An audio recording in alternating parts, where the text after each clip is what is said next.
Back from the ad break, we are getting ready to start Marty Supreme, the 2025 Josh Safdie directed movie. A little bit of backstory on going into this. So, this is a lot of the same team, same mastermind team that had created A24's Good Times and Uncut Gems.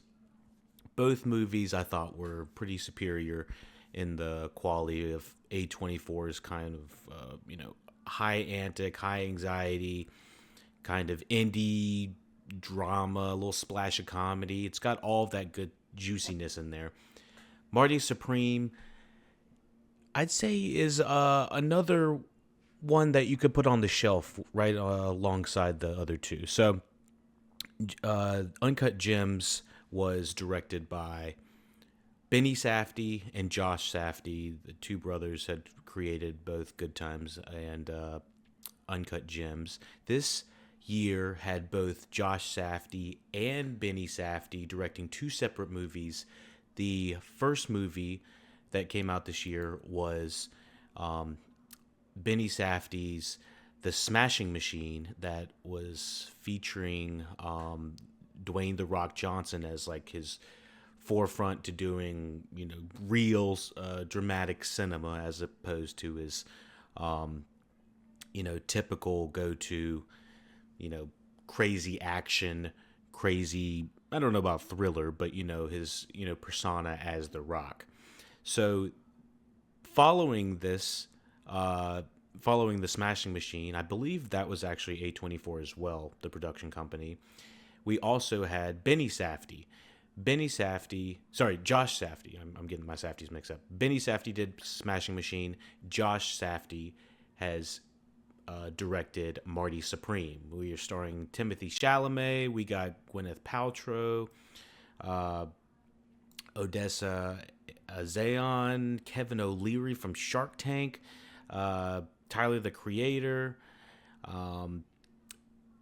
Abel Ferreira, and Fran Dresser, among many other individuals that are in this. It's just jam-packed with a whole lot of cinema goodness and people that are really in the know. If you know, you know. You're like, oh my gosh, you got cinematography by Darius Kanji. He had recently was the cinematographer of Mickey 17 earlier this year, Eddington. He also was the same cinematographer as the Uncut Gems movie, as we had just spoken about. And he's just got a beautiful way of shooting film. I can't say there's anything relatively negative to say from the production standpoint, from this, let's go through all of the things.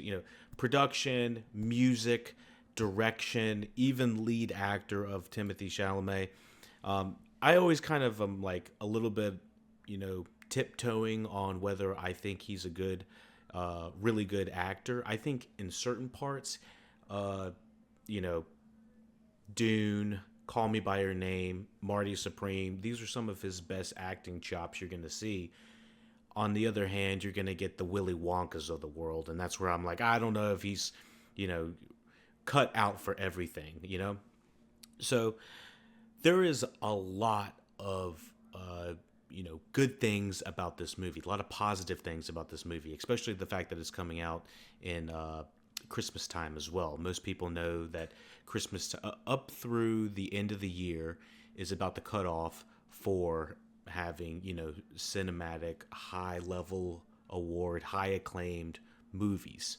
So what do we got here with Marty Supreme? We've kind of done a decent backstory on it, but what's on the front page? What's being marketed here? Well, it's Timothy Chalamet playing a loosely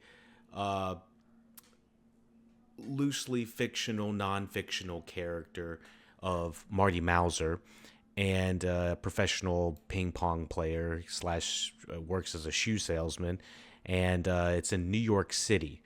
The hustle and the bustle of the 1950s. And so I honestly had no idea what this was being marketed as. I thought it was just kind of like a sports movie that eventually was gonna, you know, start having, you know, Kevin O'Leary from Shark Tank offering him some lucrative deals.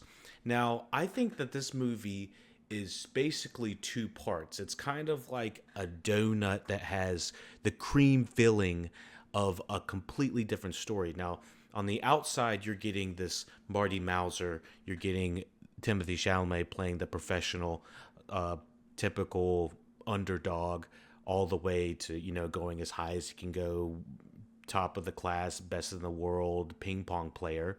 But on what's the cream filling of this film is that there is like four or five subplots happening at this point.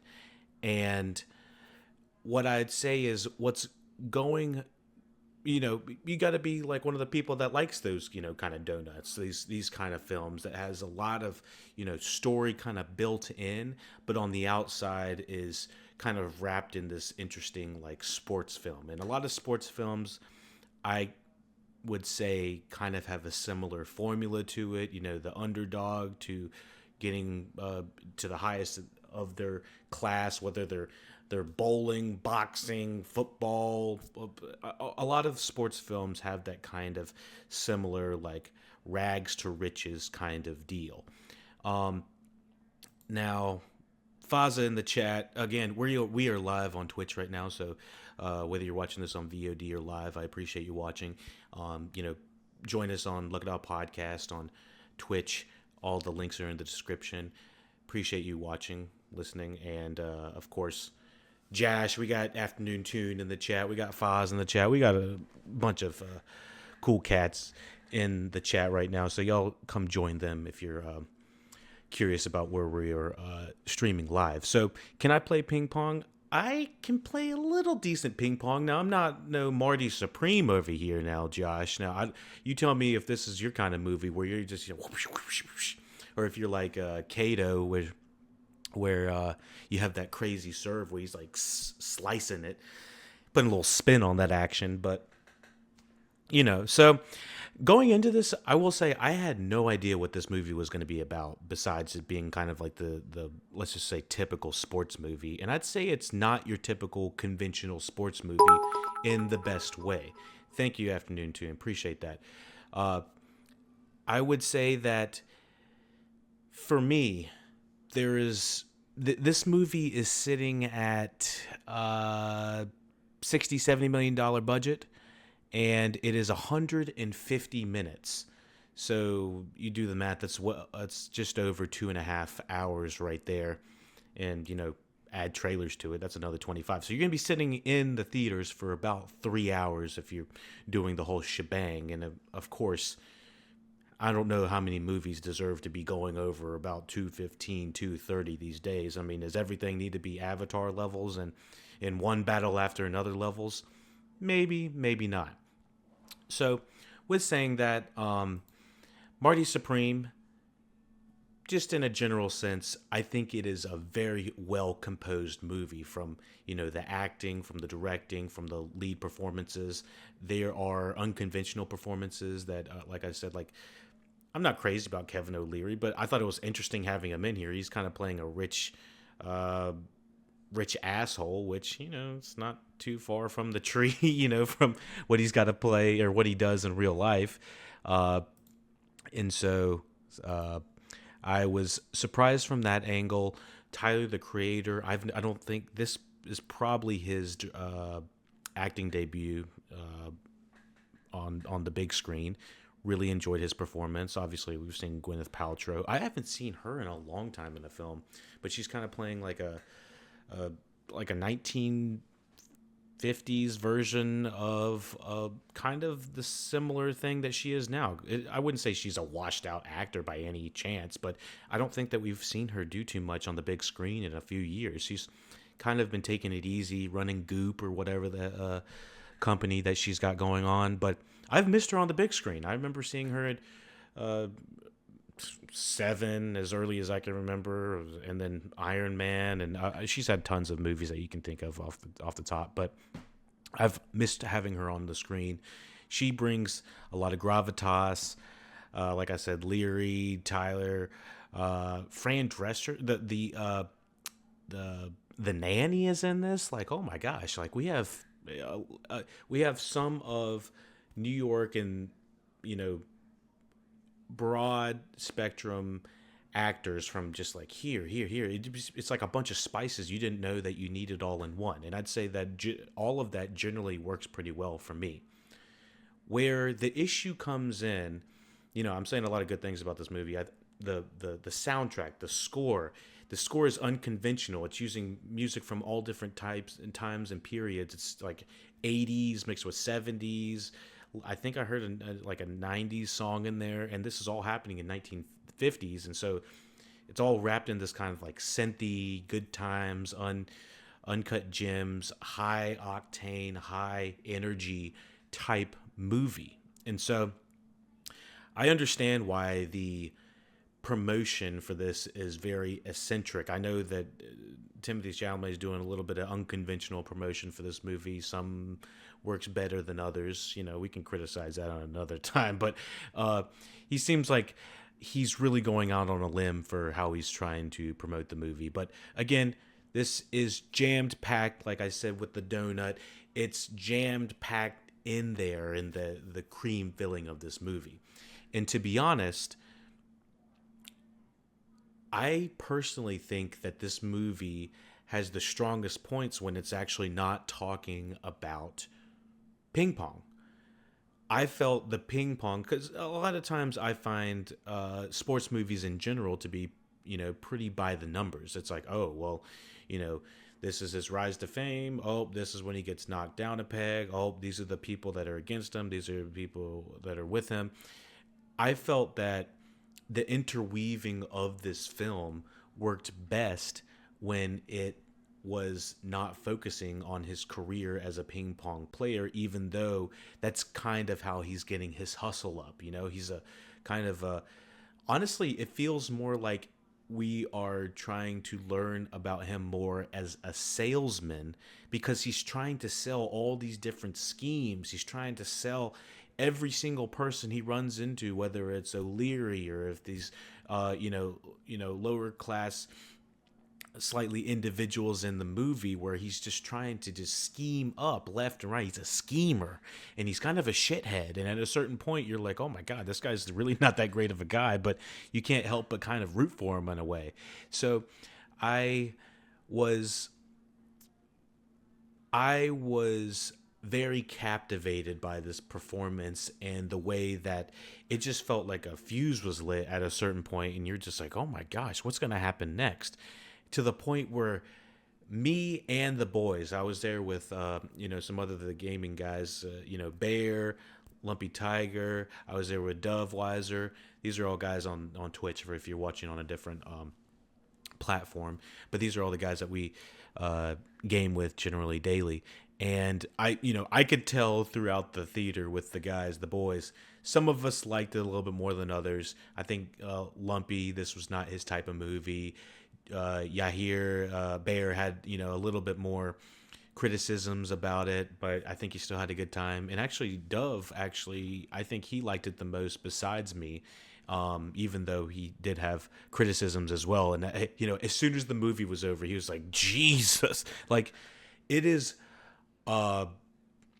it's described as a comedy, drama, epic adventure, and going into it, just watching the film, the marketing for the film, you're like, why is this going to be an epic? But it absolutely is an epic. I was just like, oh my goodness, I was worn out.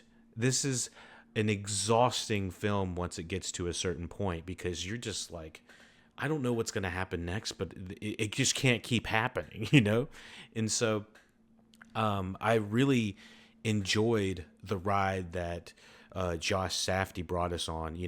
I was not so hot on the Smashing Machine. I think that it was a little bit just too out there and eccentric of a movie for what it was trying to be, and it really didn't have to be all that complicated, and it felt like it was trying to needlessly complicate itself for kind of no reason. So that's where I was a little bit taken back in the way of enjoying the Smashing Machine. But when this started, I was like, oh wow. I was like, I'm sorry, Benny, but I think Josh won the movie awards for me this year. Again, the Smashing Machine didn't make all the money in the world that it really wanted to, and I'm not sure if it was expected to, but I think A24 looked at these two movies and was like, yeah, it's gonna be Marty Supreme. Supreme is going to rule the theater for this one. So I just think that there's just so much more like enveloping of the world for this. I mean, it feels like you were transported back to the 50s and you were on what almost feels like hanging on Marty Supreme's back as he is just doing all of this crazy shenanigans from left and right, just trying to scheme up a little bit of cash so he can play some ping pong.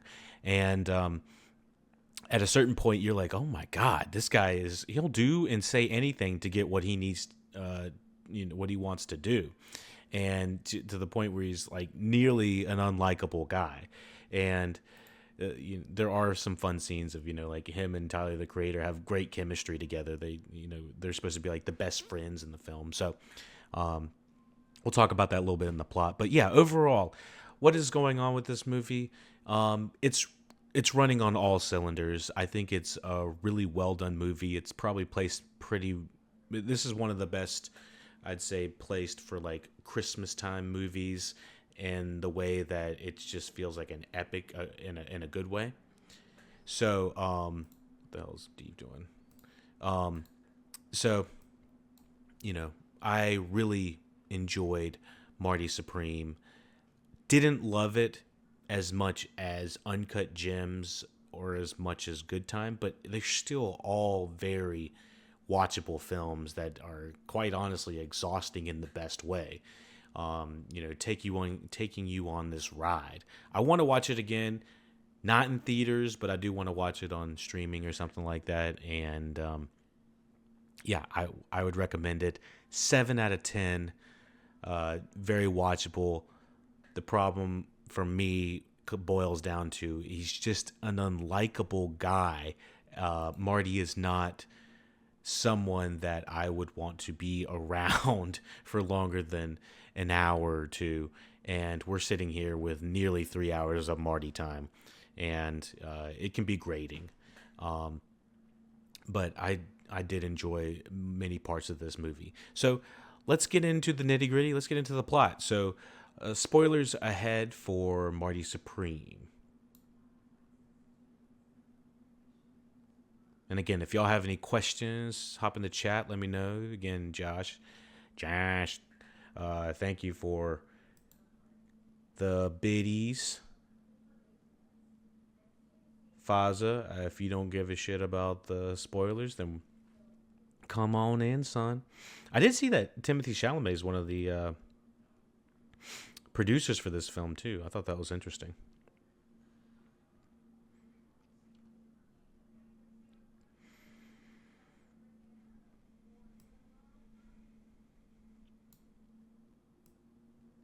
Okay. Ads are done. Let's run it. So yeah, I do think this is going to do pretty well this Christmas. We were in like a movie dinner type deal. I think a lot of people would equate that to, what is the Austin Film House? What is it? Movie and dinner.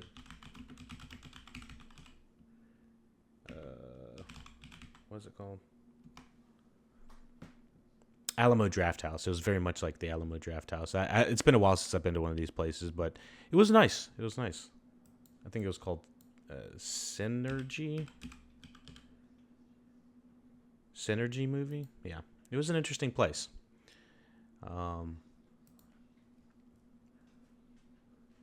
Doveweiser had about a third of what was on the menu. I swear he had a waiter coming up every 5 minutes for the first 30 minutes of the movie. I was like, boy, if you don't quit ordering shit. I was like, God dang. But yeah, you might actually want some popcorn for being in there for that long. It was kind of a long one. See, but let me see. No, no. Wow. Okay. Trying to get rid of this like pop up on the wiki page, but it won't let you get rid of it, of course. So, anyways, let's get into the plot of Marty Supreme. In 1952, Marty Mauser works as a shoe salesman and ping pong player in New York. New York City. He plans to travel to the British Open, where he expects to defeat the defending champion, Bella Clexy, and finally bring American attention to the sport. Marty attempts to acquire $700 for his trip from his uncle and the owner of the shoe shop, Murray, but is denied access to the safe by the coworker Lloyd.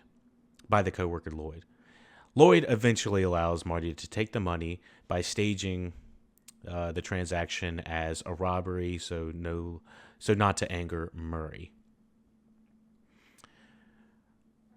Once in London, Marty seduces Kay Stone, a former actress, and makes an acquaintance of her husband, Milton Rockwell. I thought that was a good name. A rich businessman. So this is Rockwell's played by Kevin O'Leary, and Kay Stone is Gwyneth Paltrow. He easily beats Clexy in the semifinals, but is defeated by Kato Endo, a Japanese player. And so this is all happening with the background of World War II just ending, Hiroshima and the bomb and all of this happening. And there's, loose talks of Holocaust and Hitler and everything that had happened not within just like less than 10 years before. So this is very much when people are not doing great financially. So you can see where the struggle is coming in for many people during this time. I thought it was a very rich, textured background to this movie, and there wasn't a single scene I didn't feel like I was completely transported to this time.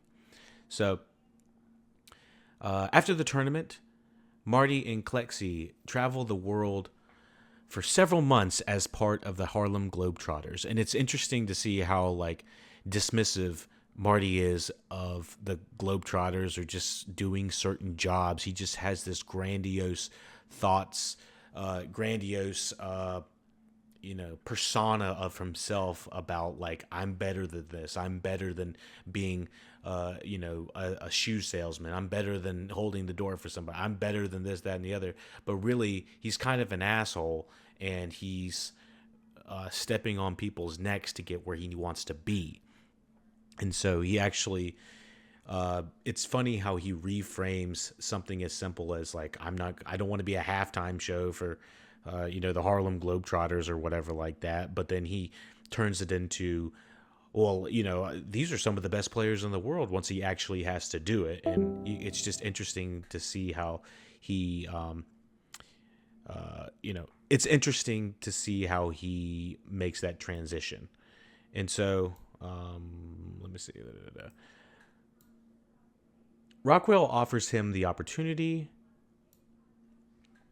to play a promotional match in Japan before the world. I don't know what that is. I need to figure that out. What was I saying? Rockwell offers him the opportunity to play a promotional match in Japan before the World Championship in Tokyo against Endo, but Steve, thank you for the raid. We are doing a Marty Supreme review. Appreciate you, dog. Be sure to give Dove Weiser a follow. Throw him some biddies, throw him a sub. And now I'm looking at my face on his channel. You must be taking it easy. Go have some fun and take a nice little nap with Sharon. Dove. Oh, thank you, sir. Thank you, sir, for the biddies.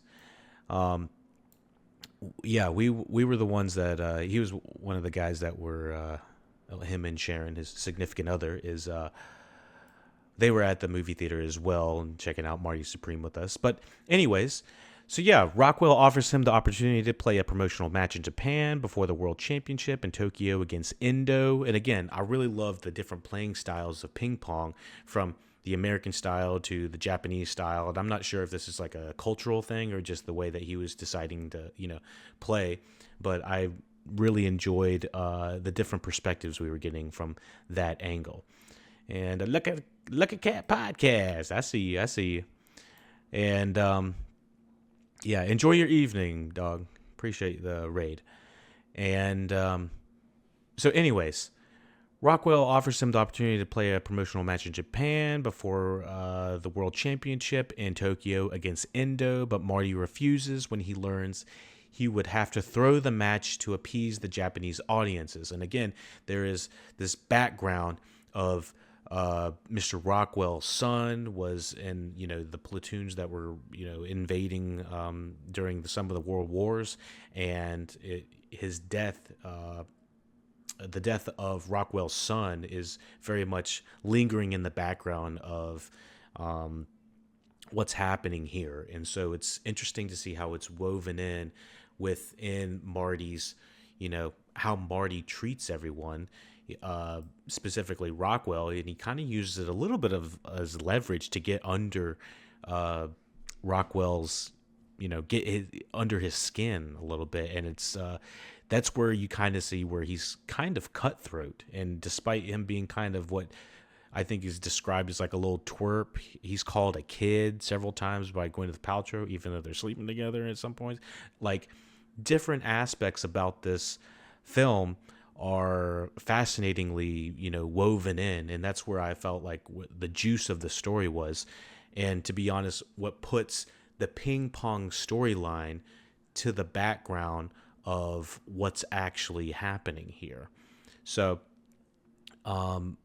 like I said, there's like 4 or 5 subplots going on during this entire movie, and the ping pong aspect of it felt very by the numbers, honestly. He loses at the beginning, and then he's trying to make a triumphant return, but instead of doing all of the training that normally any other sports movie would have, he goes on this crazy expedition of nearly being arrested, nearly getting beat up by husbands' wives. He's having baby. It's just crazy things happening left and right. So again, the title sequence of this movie is is like a smash cut right after Timothy Chalamet, and he's hooking up with the Odessa Azaon character, and it's sperm fertilizing an egg. So it is like immediately like, oh, it's one of those kind of movies. I mean, if you remember Uncut Gems, the very beginning was an internal shot of Adam Sandler's character having like a colonoscopy, I believe. I don't know. We were all up in his ass, I believe. I don't remember exactly what was going on. I just remember it was very visceral. And it was like, oh, it's one of those kind of movies. So that's where I kind of knew that this was going to be a little bit diverging differently from your typical, sports bio pick. So what do we have here? So yeah, he's offered the opportunity to go to Japan before the World Championship in Tokyo against Endo, but Marty refuses, and when he learns he would have to throw the match to appease the Japanese audiences. Upon his return to New York, Marty is arrested for stealing from Murray's safe. And again, it's a dramatic movie on the face of it, but when you roll it back a little bit, there's a lot of comedy sprinkled into this dramatic story, the dramatically stressful story. So he discovers that his married childhood friend Rachel, this is the woman they were hooking up at the very beginning of the movie, whom he had an earlier affair, is pregnant. Marty denies that the child could be his. He's like, I always pull out. And actually, I've recently read a book about this. This is based on the book, some like human psychology, sexual psychology book. The pull-out method is only, I think they've done studies, and it about 40% still contains sperm in the pre-stuff that comes out. Just so all of you individuals that are like, I did the pull-out method. Well, there's that 40%. So just, be careful about that. Practice safe sex, everybody. So just a little lesson. I know Foz is in here. He's being crazy. Josh, I'm looking at you too now, son. Now, Dave, you know what to do. So, yeah, he discovers that his married child friend with Rachel is pregnant. Marty denies that the child could be his while staying at a hotel with his friend and taxi driver, Wally. This is played by Tyler, the Creator. Marty denies that. I said that. Wally. Marty learns that he has been fined with $1,500. Fined $1,500 by the International Table Tennis Association for breaking the code of conduct, and that he will not be allowed to compete in the World Championship in Tokyo until it is paid. This is when the craziness has already ensued. There's literally like running through the streets of New York. It's already like the fuse is lit. This guy I don't exactly know the timeline of what's happening here, but it feels like the craziest 6 months this guy's ever had in his life. Oh, I guess it would be, let's just say the craziest year of this guy's life, because I think that there's at least time for Rachel to become pretty heavily pregnant throughout this entire movie as well. So, and I think she does give a timeline of, she's like, I've been trying to reach you for 8 months kind of deal.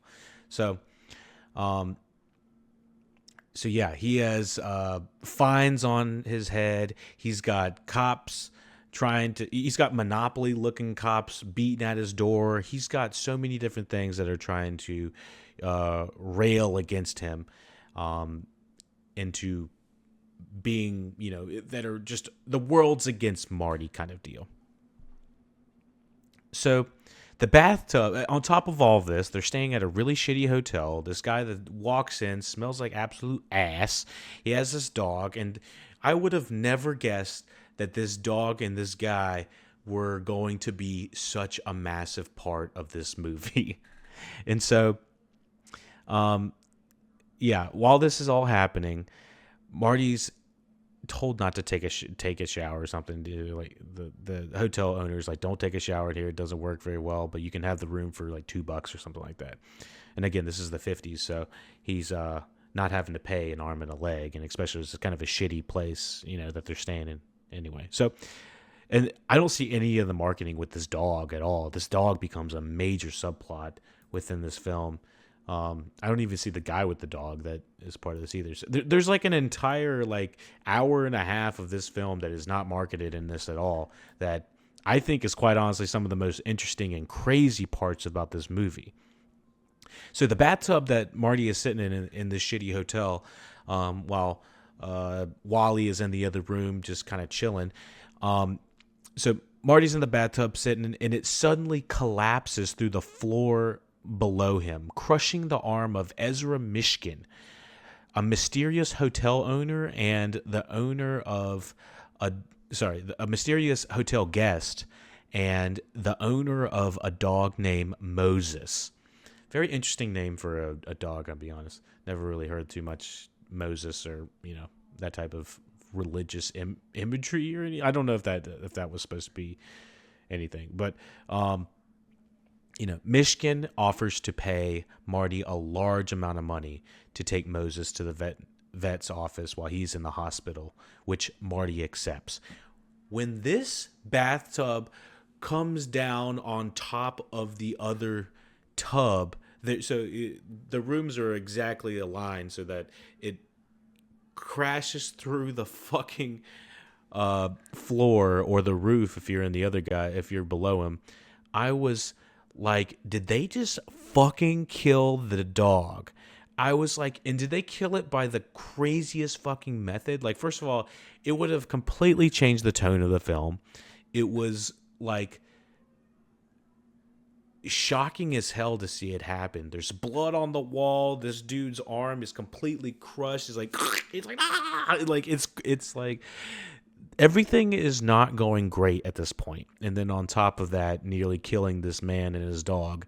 I was this is just like the craziness ensues. And this is the type of craziness that one is not marketed in the film. Two is exactly like the type of craziness you were getting in the Uncut Gems and Good Times movie. So he accepts the money from this guy to this guy is very insistent on having his dog taken to the vet, and he's like, take the money, take $50 from my bag. And he goes in his bag and he has like a lot of like random stuff in there, including what looks like $10,000 and a bunch of random cash. And Marty's like, oh my God, he just realized this guy's got fucking stacks and something's going on with this guy. And he's kind of an interesting cat. I've never really seen a guy that looks like him. I think that this guy might be an old Hollywood actor that's been in some kind of crazy films from back in the day, maybe high cinema, maybe low cinema as well. I don't have any background on him right here. If we go a little bit in depth at the end of the movie, we'll maybe find out a little bit more, but I think this guy is possibly old Hollywood. In the way that Josh Safdie has casted this, I know it's not just him. There's casting directors as well that are involved in this, but the way that this is cast very much feels like who was in the Oppenheimer movie? What is his name? Josh Hartnett. We haven't seen Josh Hartnett in several years, but in the way that he's always been a great actor, and they're like, oh, let's put this formerly really pronounced and well-known actor in Hollywood and bring him back onto something that is just like high cinema grade, feels like what they did with this movie, but like 5 to 10 folds. It's like everyone you've seen from Fran Drescher to Gwyneth Paltrow to what feels like a lot of character actors that are surrounding all of these individuals, and everyone's just got a very interesting backstory and feels so lived in. I thought Odessa was amazing in this. I don't think I've seen her in too much, and I think she's a prominent actor on the HBO's I Love New York or I Love LA show or something like that. I'm gonna have to see her in some other stuff.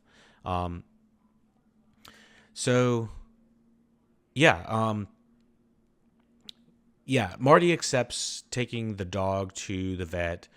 And so when Marty sees Rachel again, she reveals that her husband has been beating her while sporting a black eye.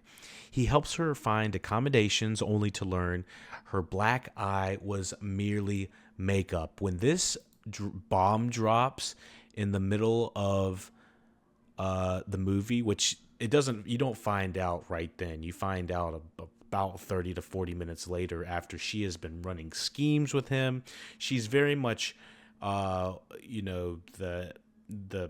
banana to his apple. They're both kind of schemers in a way, the way that he's always trying to come up with, stealing someone's jewelry or saying that, let me borrow $10 and I'll pay you back $100 and then never seeing these people again. It was just like several different ways that you're like, oh my gosh, they are meant for each other, even to the point where she's making up, puts a fake black eye on, and he finds out a little bit later when she's crying and it's coming off of her face. And the entire theater was like, oh, like straight gasps. And we were just like, oh my God. But it definitely gives her some gravitas in her character to know that, oh, she's definitely like on the scheming side of what Marty is too. So he doesn't like it when he's schemed against, but he loves scheming other people.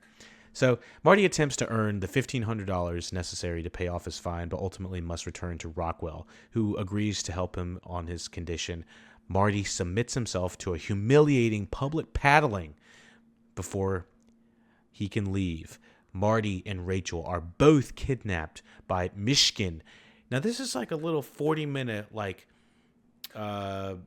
shindig of everything that's happening to them, of trying to find this dog again. Now, it kind of leaves out the part where Marty and Wally in the middle, right before all of this, lose the dog after doing some betting on ping pong, underground ping pong matches and stuff like that, and they're chased down by the group of guys that they are kind of scamming, and in that whole action scene, we lose the dog, and so he never gets the dog to the veterinarian.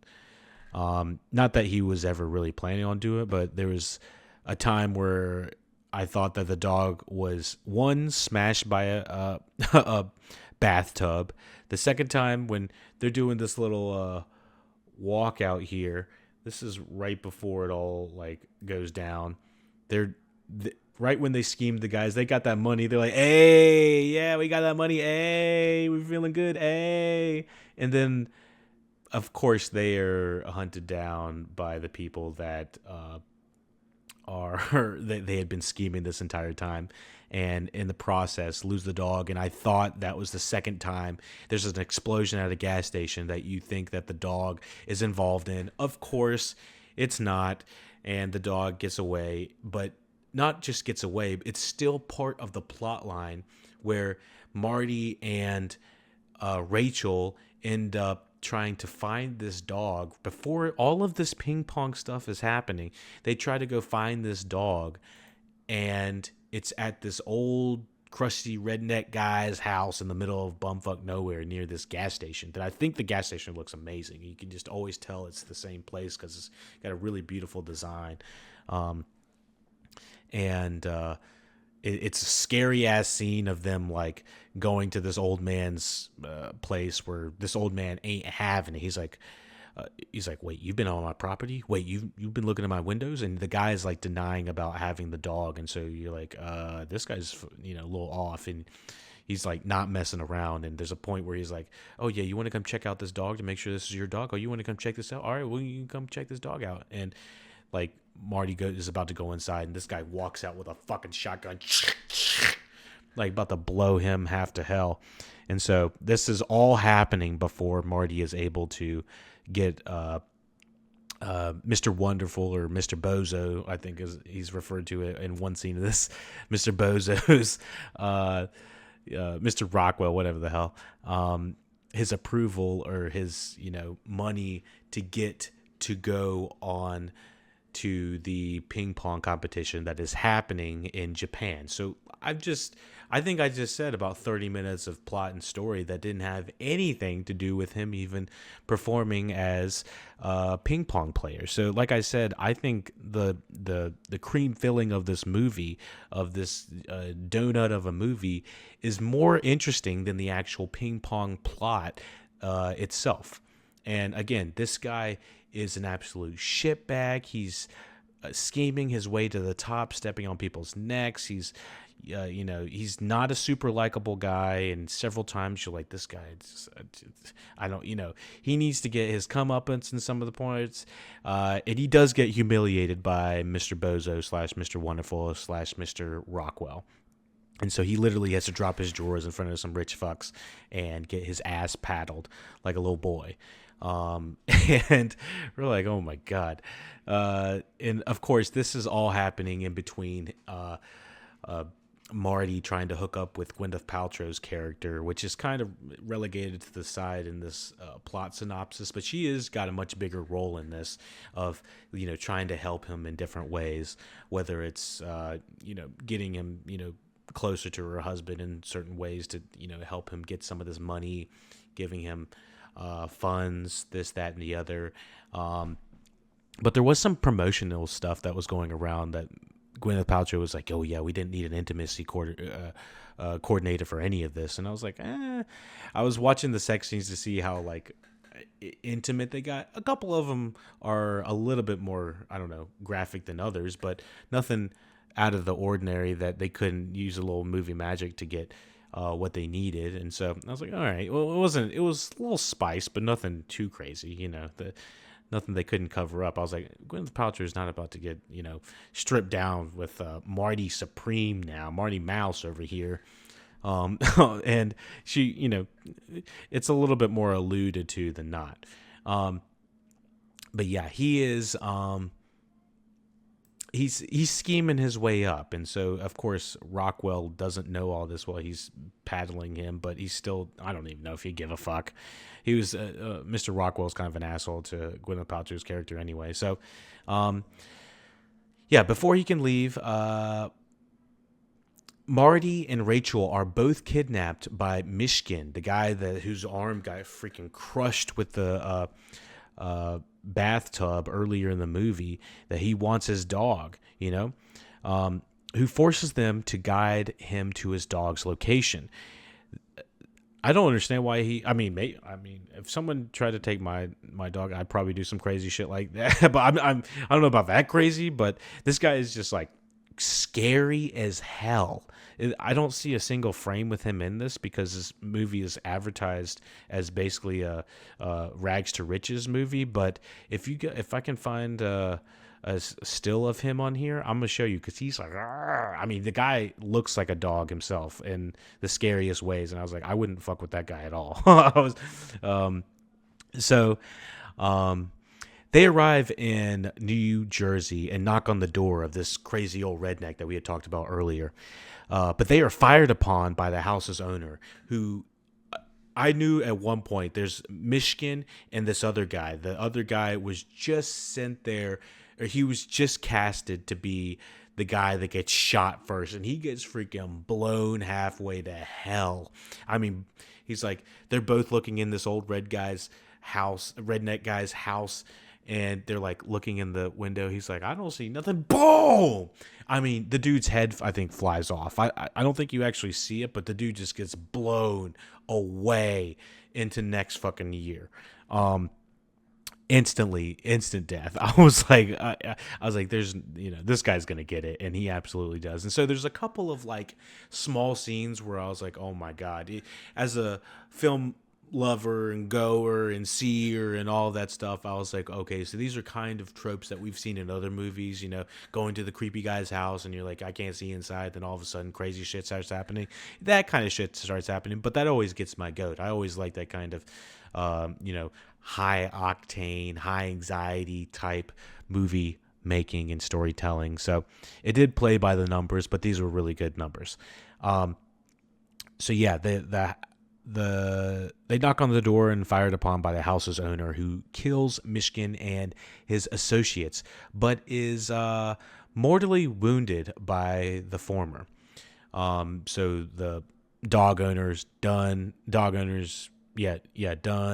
The other redneck guy is done. Dog gets to keep the house, I guess. He bequeathed the house to dog, I guess. It's unspoken, but I'm pretty sure that's probably what happens. So Rachel is injured by the stray gunfire. I will say that when Rachel is shot, they are like, we need to we get the money from the dog owner who's laying dead on the middle of the guy's porch, and he goes and he's opening the money. There's like $2,000 in there in an envelope that Rachel was trying to get from him, and he's like looking through the pictures, and there's like pictures of naked women that are like dispersed within the cash folds. If anybody has seen this and has any idea who those pictures were supposed to be of, because it didn't, at first I thought it was supposed to be Rachel, who it wouldn't even make sense for it to be here, because the woman that was naked in the photos, you don't see who it is. It's just like it's just naked women with their head not shown on the photo. It's not like they don't have head, but they don't have heads, but like it's unknown who it is. So I was just wondering who the naked women's photos were that this guy had just sprinkled in with some of this cash. It just seemed like a random subplot that never really went anywhere. And maybe it's just because this guy's just weird or something like that. I don't know. But anyways, Rachel is injured by the stray gunfire, goes into labor, and again, she's 8 months pregnant or whatever when this is all happening, maybe even 9 months at this point. But Marty leaves after dropping her off at the hospital to catch his flight to Tokyo, because this guy just has one ultimate goal, and that's to scheme everybody he can all the way up to the point of, I need to get to Tokyo. And again, now we're back on the ping pong story. So while waiting for an exhibition match, Marty is told that he will not compete in the World Championship despite having paid the fine. He loses the promotional match as he was instructed to, but then he reneges and pleads both to the crowd and Endo for the non-staged rematch. And again, it's kind of just like a small aspect of the film that Endo is deaf, and so it's implied that he's better at tuning out the crowd and the noise because he had lost his hearing during World War II during the bombing of Hiroshima, I believe. And so there is some really interesting backstory to it, and of course I think that just like many sports movies, you're like, only one or two things can happen in a sports movie, really. Unless you're Warrior, which I think that's the third thing. So, win, lose, tie. So, Marty wants to do an official match. He does not want to go out there and lose on purpose, even though he does the first time. So this is what he's pleading to do.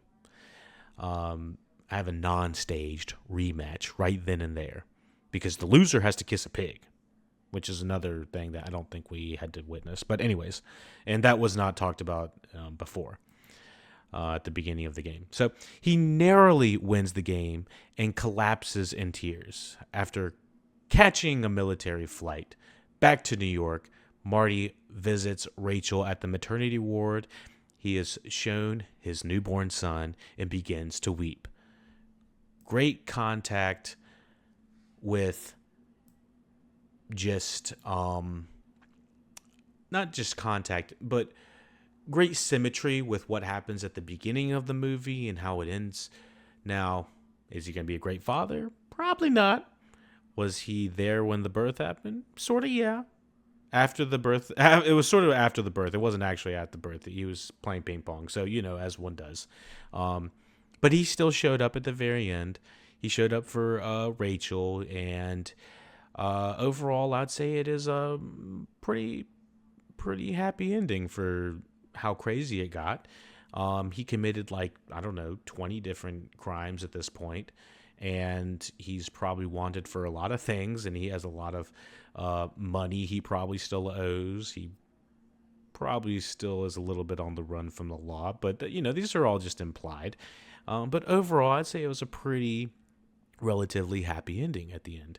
And this is where we're going to start to wrap up. I'd say that majority of the film, I was like sitting at a 6 to a 7, and I was like, this is getting really fucking good. This is getting really good. Oh my God, this is crazy. It was the layering effect of the storytelling.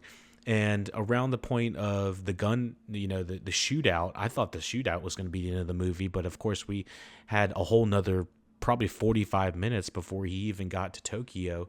And that's where I started to feel the length of the film. So sitting at just over 2.5 hours, I think it was actually 2:45, if I'm not mistaken, with credits and everything. But yeah, Marty Supreme. We're sitting at 2 hours and 30 minutes, which I felt it at the 2-hour mark. I was like, we needed to be wrapping up a lot sooner. I think this is just, it's a 2-hour movie, solid, but there is probably 15 minutes of stuff that probably easily could have been left on the deleted scenes or something like that. Now, for Timothée Chalamet, some of his best acting, some of the most interesting, character work he's done in a while. It's unlike most of his other characters that he plays, because I think generally he plays a pretty likable guy in the most things he's in, with the exception of, I didn't think he was supposed to be that likable in Lady Bird, but he can't be likable in everything. And I do think that he carries this interesting magnetic charm to him that you just can't help but kind of root for him in a way. But anyways, yeah, this was the Marty Supreme review. Again, the look, the feel, the cinematography, the set design, the costuming. I think all of that just transports you back to the time in the 1950s time, but also has this very modern twist of this score and the soundtrack both intertwined to make it very, what I'd say, relevant to today's feel and taste. It is a tad too long. I don't think there's enough likable characters throughout the entire movie for us to call it, a good one at an 8 out of 10. Because at a certain point, I was like, I don't know if I want to be in a room with this guy any longer. And I was like, I'm stuck here for another 20 minutes of seeing him do shenanigans till he makes his way to the top. And there are good characters in this film. It's just, I don't know if we're with them long enough for us to enjoy the entire 2.5 hour time that we are there. But I was really impressed by so many things and so many aspects of this film. Again, the likability and timeline of this brought it down for me of being an 8 out of 10, where I think Uncut Gems was about a 2-hour film. This is, pushing 3 hours once we're in there with trailers and everything. So I was just getting antsy, and I was like, all right, I'm done dealing with this character. I don't want to be with this character any longer. But I do want to watch the film again. I did enjoy the film a lot. So it's a 7 out of 10. Thank you for listening, watching LuckyDog Podcast. Again, we are live right now on Twitch. Be sure to check us out on YouTube for the VOD. And come hang out with us in the chat. Let us know what you thought about the movie. Let us know how we can improve. Let me know what you thought about Marty Supreme. Did it hit all the levels that you wanted it to hit? What do you think about the crazy promotional stuff going on?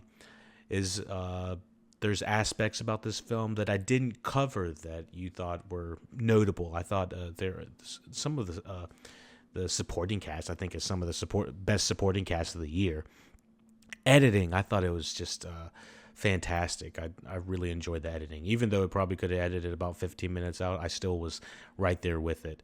And I think it was Ronald Bronstein was also, both Ronald and Josh Safdie were the directors and editors of this. So just bringing it down just a little bit in the time would help us enjoy the pacing of this movie a little bit more. But overall, I was pretty blown away from how this movie was, shown and everything. Oh, and I want one more thing before. The crying of his baby at the very end is lingered through the end of the credits, and I was like, oh my God. It took me a minute to realize what was going on, but I was like, the crying is still, like, he's holding his crying baby at the very end for the first time, and or seeing his baby for the first time, and he's crying, the baby's crying, and then it just fades into the soundtrack, and then the credits start to hit, and I was like, this is the movie's just not gonna end. I was like, this is just seriously not gonna end. But yeah, I had a good time with the boys, good time with everybody. Thank you all for joining us in the chat. Again, this is LuckyDog Podcast on your favorite social medias. Check us out on all that good stuff. Instagram, Twitch, Blue Sky. We give our first takes. We're got the Discords in the chat. Sorry, not in the chat, in the description. We got all your favorite links in the description. Thank you for joining us, LuckyDog Podcast. Again, we have other great reviews for you coming down the tube, and already produced as well. We just covered one of the biggest hits of the year, Avatar: Fire and Ash. And just before that, we covered Sisu, Road to Revenge, and of course, the movie everyone was talking about this year, or the movie we were just talking about this year, The Smashing Machine as well. So we got all of that good stuff in the VODs and on the channel. So thank you for joining us. Look at our podcast. Thumbs up, help us out. Subscribe, follow, and take it easy. And stay supreme. Peace.